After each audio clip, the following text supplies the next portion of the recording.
शांति। मैं आत्मा मस्तक सिंहासन पर बैठी हुई संपूर्ण पवित्र आत्मा हूँ। व्यर्थ से मुक्त हूँ, स्वच्छ और निर्मल हूँ। सत्यम शिवम सुंदरम के सामने हूँ। अपने दिव्य नेत्रों से उनके रूप को देख रही हूँ।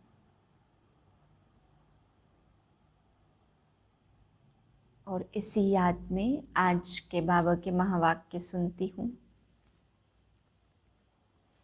23/5/2021 के महावाक्य हैं। अव्यक्त बाप दादा, रिवाइज है 6/1/88। आज बाबा ने हम बच्चों को दिल के स्नेह के बारे में बताया। बाबा कहते, बच्चे ब्राह्मण जीवन में आए हो तो परमात्मा स्नेह, अविनाशी स्नेह, यह ब्राह्मण जीवन का फाउंडेशन है। बाबा कहते कई बच्चे दिल से बाप को याद करते और कई बच्चे दिमाग से याद करते। वो बाप है, दाता है, विधाता है, यह समझ करके याद करते हैं। परंतु बाबा ने कहा जब तक ज्ञान दिमाग से दिल में नहीं समाता है तब तक वो प्राप्ति का अनुभव नहीं हो सकता। बाबा कहते बच्चे दिमाग से याद करने वाले को सेवा में, धारणा में मेहनत लगती है, लेकिन दिल से याद करने वाले को वो सब कुछ बाप के आगे न्योछावर कर देता। बाबा कहते दिमाग वाला सदा ही लड़ाई करता रहेगा, क्यों, क्या, कैसे, मन में कई व्यर्थ संकल्प चलेंगे, लेकिन दिल के स्नेह वाला बाप के आगे न्योछावर हो जाता है। वो कभी भी क्यों, क्या, कैसे नहीं करता। फिर बाबा ने समझाया कि बच्चे बाप को याद करते हो तो सच्चे दिल के स्नेह में कोई लीकेज नहीं हो, कोई लगाव नहीं हो, कोई भी झुकाव नहीं हो। जब लीकेज नहीं होगी तभी सर्व प्राप्ति का अनुभव होगा। अगर बाबा कहते लीकेज है तो कहीं ना कहीं आप बच्चों को कभी सहज योगी तो कभी वियोगी का अनुभव होगा। फिर बाबा ने लीकेज के लिए बताया। बाबा कहते अगर किसी व्यक्ति, किसी वस्तु, किसी भी वैभव से स्नेह है, दिल का स्नेह है, तो वहाँ पे फिर लीकेज होती, झुकाव होता है। तो बाबा कहते वो सच्चे दिल का स्नेह नहीं कहेंगे, क्योंकि उसमें दिल में रिसाव होता रहता है। फिर बाबा कहते बच्चे अगर किसी से ईर्ष्या है, नफरत है, उसके प्रति भी संकल्प चलते हैं तो ये भी दिल का झुकाव है, क्योंकि सहज योगी होने के बजाय वहाँ पे वियोगी बन जाते हैं। बाप याद आने के बजाय जिससे ईर्ष्या है वो व्यक्ति याद आने लगता है। इसलिए बाबा कहते बच्चे वहाँ पे भी झुकाव आने के कारण शक्तिशाली नहीं बन सकते हैं। शक्तिशाली तभी बन सकते, सर्व प्राप्तियाँ तभी हो सकती है जब हम एक बाप के सच्चे स्नेह में समाये हुए हैं। फिर बाबा ने बताया कि कई बच्चे शिकायत करते हैं, कंप्लेन करते हैं कि ब्राह्मण बन गए हैं, रचना और रचयिता के ज्ञान को भी समझ लिया, सारा ज्ञान समझने के बाद भी वो प्राप्ति, वो खुशी, वो आनंद का अनुभव नहीं होता है। तो बाबा कहते बच्चे इसमें आपके ज्ञान दिमाग तक गया है, दिल तक नहीं पहुंचा है। अगर दिल में समाया हो तब प्राप्ति का अनुभव भी होगा। दिल के ज्ञानी तथा स्नेही बनो और लीकेज को बंद करो। आज स्नेह के सागर बाप दादा अपने स्नेही बच्चों से मिलने के लिए आए हैं। यह रूहानी स्नेह है, परमात्मा स्नेह, निस्वार्थ सच्चा स्नेह है। सच्चे दिल का स्नेह आप सर्व आत्माओं को सारा कल्प स्नेही बना देता है, क्योंकि परमात्मा स्नेह आत्मिक स्नेह है, अविनाशी स्नेह है।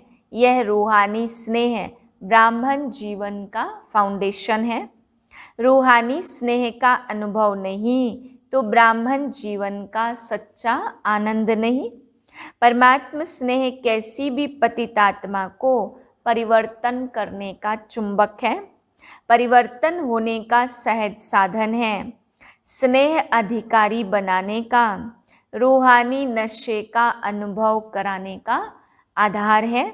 स्नेह है तो रमणीक ब्राह्मण जीवन है, स्नेह नहीं तो ब्राह्मण जीवन सुखी और नीरस है, मेहनत वाली है। परमात्मा स्नेह दिल का स्नेह है। लौकिक स्नेह दिल का टुकड़ा टुकड़ा कर देता है, क्योंकि बंट जाता है। अनेकों से स्नेह निभाना पड़ता है। अलौकिक स्नेह दिल के अनेक टुकड़ों को जोड़ने वाला है। एक बाप से स्नेह किया तो सर्व के सहयोगी स्वतः बन जाते, क्योंकि बाप बीज है तो बीज को पानी देने से हर पत्ते को पानी स्वतः मिल जाता। पत्ते पत्ते को पानी देने की आवश्यकता नहीं होती। ऐसे रूहानी स्नेह से बाप से स्नेह जोड़ना अर्थात सर्व के स्नेही बनना। इसलिए दिल के टुकड़े टुकड़े नहीं होते। स्नेह हर कार्य को सहज बना देता है, अर्थात मेहनत से छुड़ा देता। जहाँ स्नेह होता वहाँ याद स्वतः और सहज आती ही है। स्नेही को भुलाना मुश्किल होता, याद करना मुश्किल नहीं होता। चाहे ज्ञान अर्थात समझ कितनी भी बुद्धि में हो, लेकिन यथार्थ ज्ञान अर्थात स्नेह संपन्न ज्ञान हो। अगर ज्ञान है और स्नेह नहीं है तो वह रूखा ज्ञान है। स्नेह सर्व संबंधों का दिल से अनुभव कराता। सिर्फ ज्ञानी जो है वह दिमाग से ज़्यादा याद करते हैं और स्नेही दिल से याद करते। दिमाग से याद करने वालों को याद में, सेवा में, धारणा में मेहनत करनी पड़ती है। वह मेहनत का फल खाते और वह मोहब्बत का फल खाते हैं। जहाँ स्नेह नहीं दिमागी ज्ञान है तो ज्ञान की बातों में भी क्यों, क्या, कैसे दिमाग लड़ता रहेगा और लड़ाई लगती रहेगी अपने आप से। व्यर्थ संकल्प ज़्यादा चलेंगे। जहाँ क्यों होगी वहाँ क्यों की क्यों होगी। और जहाँ स्नेह है वहाँ युद्ध नहीं लेकिन लवलीन है, समाया हुआ है। जिससे दिल का स्नेह होता है तो स्नेह की बात में क्यों क्या नहीं उठता है। जैसे परवाना क्षमा के स्नेह में क्यों क्या नहीं करता, न्योछावर हो जाता। वैसे परमात्म स्नेही आत्माएं स्नेह में समाई हुई रहती हैं। कई बच्चे बाप से रोह रिहान करते यह कंप्लेन शिकायत करते हैं कि ज्ञान तो बुद्धि में है, ब्राह्मण भी बन गए, आत्मा को भी जान गए, बाप को भी पूरे परिचय से जान गए, संबंधों का भी पता है, चक्र का भी ज्ञान है, रचयिता और रचना का भी सारा ज्ञान है, फिर भी याद सहज क्यों नहीं होती। आनंद का व शक्ति का, शांति का सदा अनुभव क्यों नहीं होता है। मेहनत से क्यों याद आती, निरंतर क्यों याद नहीं रहती, बार बार याद भूलती क्यों है। इसका कारण क्योंकि ज्ञान दिमाग तक है। ज्ञान के साथ साथ दिल का स्नेह कम है, दिमागी स्नेह है। मैं बच्चा हूँ, वह बाप है, दाता है, विधाता है, दिमागी ज्ञान है। लेकिन यही ज्ञान जब दिल में समा जाता तो स्नेह की निशानी क्या दिखाते, दिल। तो ज्ञान और स्नेह कंबाइंड हो जाता। ज्ञान बीज है लेकिन पानी स्नेह है। अगर बीज को पानी नहीं मिलेगा तो फल नहीं देगा, लेकिन दिल का स्नेह नहीं तो प्राप्ति का फल नहीं मिलता। इसलिए मेहनत लगती है। स्नेह अर्थात सर्व प्राप्ति के, सर्व अनुभव के सागर में समाया हुआ। जैसे लौकिक दुनिया में भी देखो, स्नेह की छोटी सी गिफ्ट, सौगात कितनी प्राप्ति का अनुभव कराती। और वैसे स्वार्थ के संबंध से लेन देन करो तो करोड़ भी दे दो, लेकिन करोड़ मिलते भी फिर भी संतुष्टता नहीं होगी। कोई न कोई कमी फिर भी निकालते रहेंगे। यह होना चाहिए, यह करना चाहिए। आजकल कितना खर्चा करते, कितना शो करते हैं, लेकिन फिर भी स्नेह समीप आता है या दूर करता है। करोड़ों की लेन देन का इतना सुख अनुभव नहीं कराती। लेकिन दिल के स्नेह की एक छोटी सी चीज़ भी कितने सुख की अनुभूति कराती है, क्योंकि दिल का स्नेह हिसाब किताब को भी चुकतू कर लेता। स्नेह ऐसी विशेष अनुभूति है, तो अपने आप से पूछो कि ज्ञान के साथ साथ दिल का स्नेह है? दिल में लीकेज रिसाव तो नहीं है? जहाँ लीकेज होता तो क्या होता है, अगर एक बाप के सिवाय और किसी से संकल्प मात्र भी स्नेह, चाहे व्यक्ति से चाहे वैभव से, व्यक्ति के भी चाहे शरीर से स्नेह हो, चाहे उनकी विशेषताओं से हो, हद की प्राप्ति के आधार से हो, लेकिन विशेषता देने वाला कौन, प्राप्ति कराने वाला कौन? किसी भी प्रकार से स्नेह अर्थात लगाव, चाहे संकल्प मात्र हो, चाहे वाणी मात्र हो व कर्म में हो, इसको लीकेज कहा जाएगा। कई बच्चे बहुत भोलेपन से कहते हैं लगाव नहीं है लेकिन अच्छा लगता है, चाहते नहीं हैं लेकिन याद आ जाती है।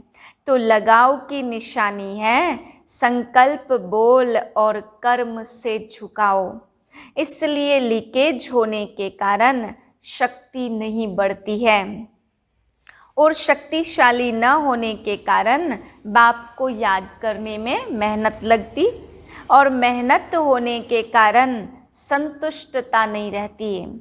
और जहाँ संतुष्टता नहीं, वहाँ अभी अभी याद की अनुभूति से मस्ती में मस्त होंगे और अभी अभी फिर दिल से कष्ट होंगे, क्योंकि लीकेज होने के कारण शक्ति थोड़ा टाइम भरती है, सदा नहीं रहती। इसलिए सहज निरंतर योगी बन नहीं सकते। तो चेक करो कोई व्यक्ति व वैभव में लगाव तो नहीं है, अर्थात लीकेज तो नहीं है। यह लीकेज लवलीन स्थिति का अनुभव नहीं कराएगी। वैभव का प्रयोग भले करो, लेकिन योगी बनकर प्रयोग करो। ऐसा ना हो कि जिसको आप आराम के साधन समझते हो वह मन की स्थिति को बेआराम करे, क्योंकि कई बच्चे वैभवों के वश होते भी मन के लगाव को जान नहीं सकते। रॉयल बादशाह यही कहते कि हठ योगी नहीं सहज योगी हैं। सहज योगी बनना तो अच्छा, लेकिन योगी हो जो बाप की याद को हलचल में लावे, अर्थात अपनी तरफ आकर्षित करे, झुकाव करे, तो योगी बन के प्रयोग करने वाले नहीं कहेंगे, क्योंकि बाप के बनने के कारण समय प्रति समय प्रकृति दासी अर्थात वैभवों के साधन की प्राप्ति बढ़ती जा रही है। अभी अभी 18-19 वर्ष के अंदर कितनी प्राप्ति हो रही है, सब आराम के साधन बढ़ते जा रहे हैं, लेकिन यह प्राप्तियां बाप के बनने का फल मिल रहा है। तो फल को खाते बीज को भूल नहीं जाना। यह साधन बढ़ते जाएंगे थोड़ा समय, लेकिन आराम में आते राम को नहीं भूल जाना।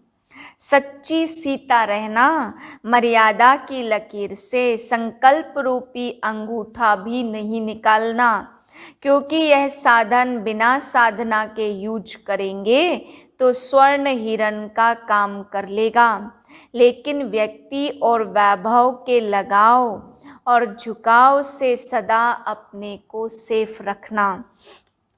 नहीं तो बाप के स्नेही बनने के बजाय, सहज योगी बनने के बजाय कभी सहयोगी और कभी सहज योगी और कभी वियोगी दोनों अनुभव करते रहेंगे, कभी याद और कभी फरियाद।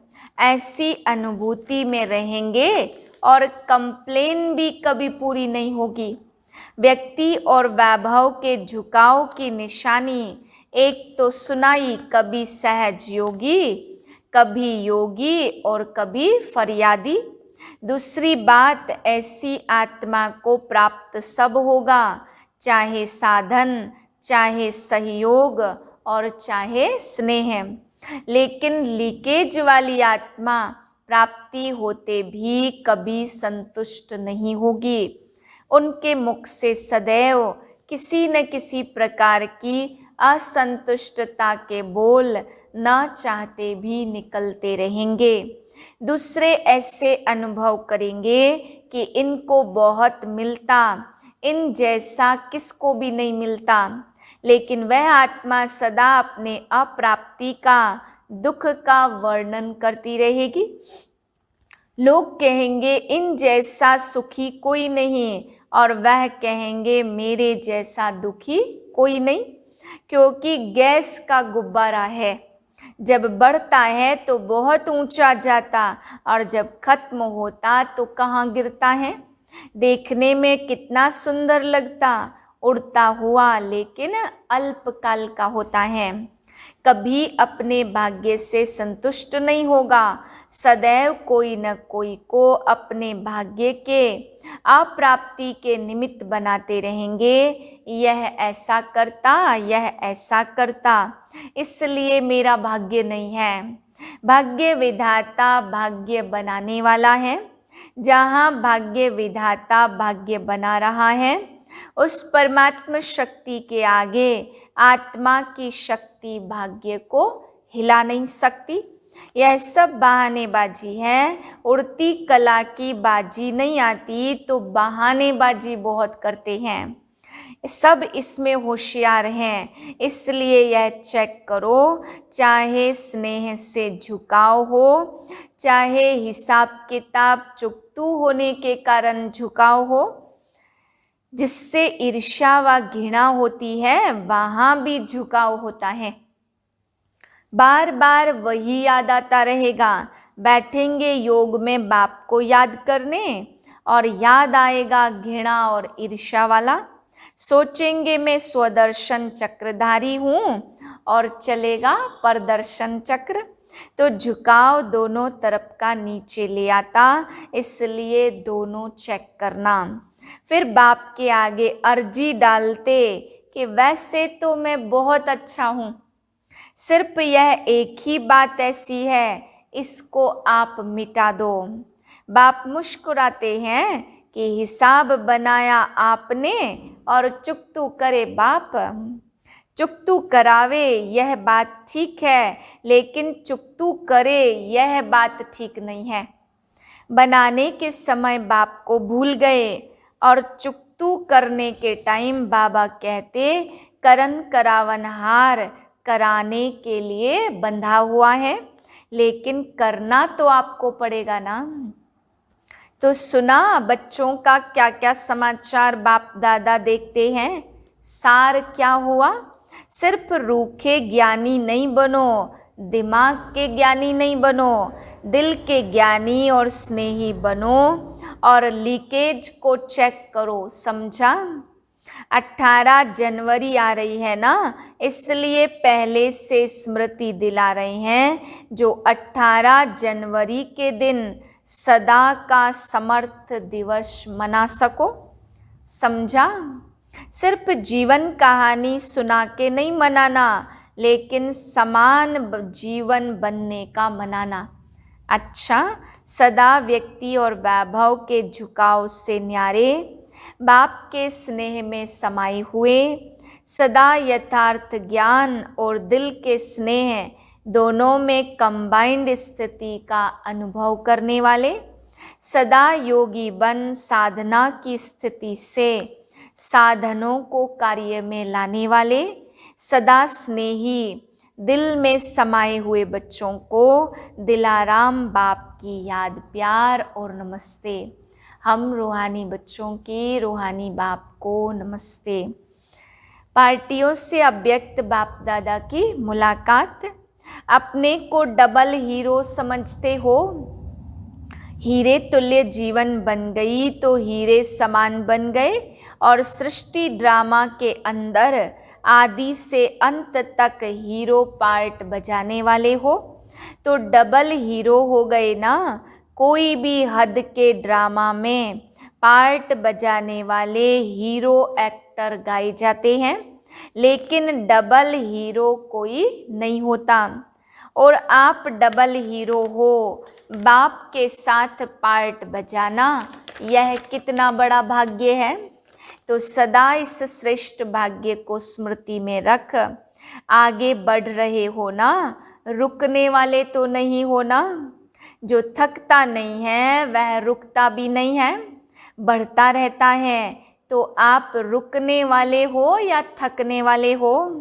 अकेले होते हैं तो थकते हैं, बोर हो जाते हैं तो थक जाते हैं, लेकिन जहाँ साथ हो वहाँ सदा ही उमंग उत्साह होता है। कोई भी यात्रा पर जाते हैं तो क्या करते हैं? संगठन बनाते हैं ना। क्यों बनाते हैं? संगठन से, साथ से, उमंग उत्साह से आगे बढ़ते जाते। तो आप सभी भी रूहानी यात्रा पर सदा आगे बढ़ते रहना, क्योंकि बाप का साथ, ब्राह्मण परिवार का साथ कितना बढ़िया साथ है। अगर कोई अच्छा साथी होता तो कभी भी बोर नहीं होते, थकते नहीं हैं। तो सदा आगे बढ़ने वाले सदा ही हर्षित रहते हैं, सदा खुशी में नाचते रहते हैं। तो वृद्धि को पाते रहते हो ना। वृद्धि को प्राप्त होना ही है, क्योंकि जहाँ भी जिस कोने में बिछड़े हुए बच्चे हैं वहाँ वह आत्माएं समीप आनी ही है। इसलिए सेवा में भी वृद्धि होती रहती है। कितना भी चाहो शांत करके बैठ जाएं तो बैठ नहीं सकते। सेवा बैठने नहीं देगी, आगे बढ़ाएगी, क्योंकि जो आत्माएं बाप की थी वह बाप की फिर से बननी ही है। अच्छा, मुख्य भाइयों से अव्यक्त बाप दादा की मुलाकात। पांडव सोचते हैं कि शक्तियों को चांस अच्छा मिलता, दादियाँ बनना अच्छा है, लेकिन पांडव अगर प्लानिंग बुद्धि नहीं हो तो शक्तियाँ क्या करेंगी? अंतिम जन्म में भी पांडव बनना कम भाग्य नहीं है, क्योंकि पांडवों की विशेषता तो ब्रह्मा बाप के साथ ही है। तो पांडव कम नहीं है। पांडवों के बिना शक्तियाँ नहीं, और शक्तियों के बिना पांडव नहीं। चतुर्भुज की दो भुजा वह है, दो भुजा वह है, इसलिए पांडवों की विशेषता अपनी है। निमित्त सेवा इन्हों को, दादियों को मिली हुई है, इसलिए यह करती हैं। बाकी सदा पांडवों के लिए शक्तियों को, और शक्तियों के लिए पांडवों को स्नेह है, रिगार्ड है, और सदा रहेगा। शक्तियाँ पांडवों को आगे रखती हैं, इसमें ही सफलता है, और पांडव शक्तियों को आगे रखते, इसमें ही सफलता है। पहले आपका पाठ दोनों को पक्का है। पहले आप कहते खुद भी पहले आप हो जाएंगे। बाप बीच में है तो झगड़ा है ही नहीं। पांडवों को बुद्धि का वरदान अच्छा मिला हुआ है।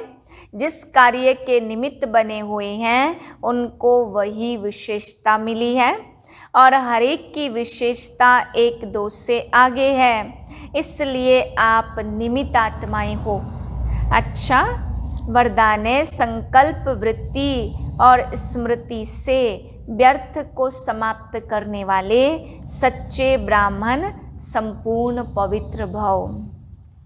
अपने संकल्प वृत्ति और स्मृति को चेक करो। ऐसे नहीं कुछ गलत हो गया, पश्चाताप कर लिया, माफ़ी मांग ली, छुट्टी हो गई। कितना भी कोई माफ़ी ले, लेकिन जो पाप व व्यर्थ कर्म हुआ उसका निशान नहीं मिटता। रजिस्टर साफ स्वच्छ नहीं होता। सिर्फ इस रीति रस्म को नहीं अपनाओ, लेकिन स्मृति रहे कि मैं संपूर्ण पवित्र ब्राह्मण हूँ। अपवित्रता संकल्प वृत्ति व स्मृति को भी टच नहीं कर सकती। इसके लिए कदम कदम पर सावधान रहो। स्लोगन है बाप के साथ को यूज करो तो कभी दिल से कष्ट नहीं होंगे। ओम शांति।